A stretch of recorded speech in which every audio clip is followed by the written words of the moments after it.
Are you building a business and it feels like you're not getting ahead? You're not making the progress you want to make? You're not achieving the goals you set out to achieve? Or when it comes to your profit, do you feel like it doesn't match the amount of blood, sweat, and tears you pour into your business just to make it run or to try to make it grow? If you feel this way, trust me, I've been in this exact position, and I'm going to share with you what I discovered along my journey and the 3 things that I did to radically transform my trajectory and to build a profitable business. So let's go ahead and jump in. When I was writing my second book called Outsizing, Strategies to Grow Your Business, Profits, and Potential, I discovered something really big. And I'm going to share that with you now. At the time, I was working in the construction industry, and I had a lot of business owners come to me struggling with profitability. And I wondered, if all these businesses ran by smart, ambitious entrepreneurs are struggling, how many other companies are in the same exact position? So here's what I did. I started researching companies within the construction industry because I had a lot of proprietary data from working with all these businesses.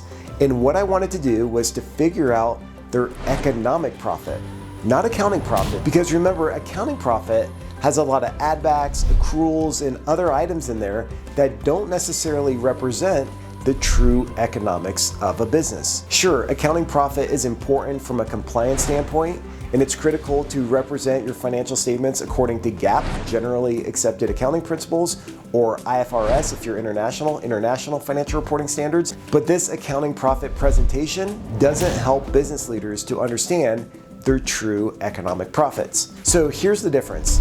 If you take accounting profit and you make adjustments to account for working capital and capital expenditures, you'll ultimately arrive at economic profit. And this will show you what the business is actually earning. Because remember, with working capital, there's a true cost to that that's not reflected on the income statement.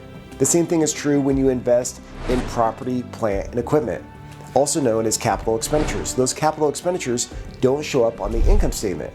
So as a business leader, you can be running your company and you can look at your accounting profit and think, wow, we're making all this money. But in reality, you have a lot of that money tied up in your working capital. Or in other words, the difference between your current assets and your current liabilities. And also you have to use your profits to reinvest in capital expenditures. So when you account for those things, you get a true picture of economic reality. And that's what I did in the construction industry. So I looked at 363 companies of all different sizes, organizations that were doing a few $1 million in revenue all the way up to several $1 billion in revenue. And I computed their economic profit. And then I sorted this list from the lowest economic profit to the highest economic profit. And here on the chart, you'll see my work. I broke them into deciles. I took these 363 companies and I divided them into 10 different sections, starting from the lowest economic profit to the highest economic profit. So that's what you're seeing here on the screen. Deciles, decile 1, 2, 3, starting from the left, moving over to the right to decile 10. This dark line represents their economic profit. And it may be hard to see, but there's this dotted line right here at 0, meaning these organizations are earning 0 economic profit at the end of the day after you account for working capital and capital expenditures. In other words, they're just playing to play. And what you'll see here is to the left, we have underperformers. These are the companies that are losing money. And then as we move to the right, the line slowly and gradually starts to increase. And this is where we have the higher performers. All right, here's the interesting thing that I discovered along the way. Did you know that if we just took the top 20% of all the companies in this economic profit pool, that the top 20% of businesses earn 83% of the profits, which follows the Pareto principle. So it's crazy that out of all these businesses, 20% of them are earning the majority of the profits. And what's even crazier is that the top 10% of companies are earning 64% of the profits. And when I discovered this, I thought, wow, this is insane. The top 10% of businesses, or 36 companies out of 363 companies in this representative pool, are pretty much capturing all the profits. So what about everybody else? As you'll see here, the majority of companies are earning 0. In other words, they're just playing to play. And that's what I was doing in my company. I was just playing to play. I was waking up every day And I was relying on sheer grit and work ethic and heroics to try to achieve my financial goals. And as you can imagine, I was falling short. So here I was, busting my butt every single day, working so hard, and then at the end of the year, I'd have zero economic profit. But I didn't realize it at the time because I was showing accounting profit, so I was tricking myself, believing that my business strategy was working. And when I discovered this, I thought, why would I go out there and work so hard every day just to play? And that's what I find the majority of businesses are doing. So let me explain the 3 things that I did to overcome this problem. First, I built a cohesive strategy. If you don't have a solid strategy in place for your business, then you're doing what I did in the past. You're just getting up, you're working hard, and you're just relying on sheer grit and work ethic to achieve your goals. And I can tell you from experience, it doesn't work. I made so many mistakes along the way, and I left so much money on the table. I mean, it's ridiculous, but it was a great learning experience. So when you put in place a strategy, and I'm not talking about mission, vision, and values. Sure, that can be an important part of the strategy, but that's not a strategy. I'm also not talking about SWOT. Doing a SWOT analysis where you identify your strengths, weaknesses, opportunities, and threats is not a strategy either. Instead, I'm talking about a strategy based on a set of interrelated choices regarding your shared aspiration. In other words, what does winning look like? Your market focus and position, your competitive behavior, and the resources and returns that will be required based on the strategic option to help you to overcome your strategic problem and to build competitive advantages and to foster innovation and to enhance the customer experience.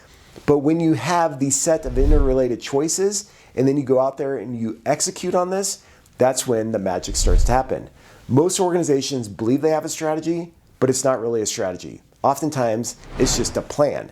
It's a laundry list of initiatives they'll pursue, but it's not a cohesive strategy that tells the company where they'll compete, how they'll compete, and ultimately how they will win. So when I put in place a strategy for my business, I created clarity and alignment and accountability, and then everything changed because we started to achieve amazing results. But it all started with this strategy. So that's number 1. Number 2, the second thing I did was I put in place the right infrastructure. So when I work with organizations, the second step that I take after putting in place a strategy is ensuring they have the infrastructure to support execution. It comes down to structure and systems. One day I was on a walk by my house on this trail, and I was out in nature and I saw this big old pine tree and it was tipped over. And when I got up closer to it, I realized that it had this huge canopy, but then it was only supported by this tiny little root system. And I think that's a great metaphor for a lot of companies out there. And that's where I was when I was struggling in my business. I didn't have the structure and the systems in place to support everything that was above ground. So if you think about a tree, what's above ground should match what's below ground.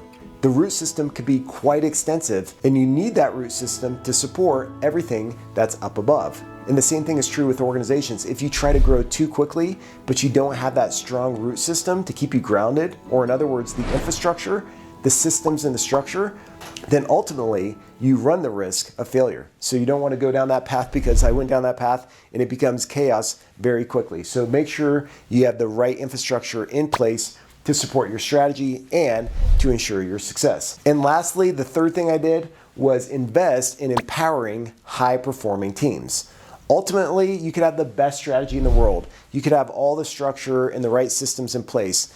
But if you don't have a team that is driven in high performance, none of it will come about. So when I started being intentional about building my teams, getting everybody aligned, instilling accountability, and measuring success along the way, then everything changed within my organization. So these are the 3 things that I had put in place that made all the difference in the world and changed my trajectory. If you want to learn more about this, if you want to put in place a strategy blueprint for your company, I have a free course for you at Coltivar.com. I'll provide the link down below, but be sure to check that out. There's no gimmicks. There's no high pressure sales call that follows this course. It's free, because my goal is to help you to get to $1 million in profit, because that's when things become much more stable and scalable within your organization. And if you're already at the $1 million mark, congratulations. I want to help you to get beyond that. So be sure to check out that free course. I'll walk you through all this in much more detail. Is this making sense to you? If so, I'd love to hear your feedback. You can just type yes and put it in the comments box down below.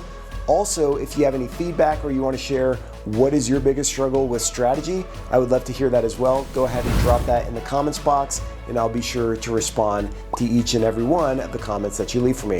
Thanks for joining me for this video, and until next time, take care of yourself. Cheers.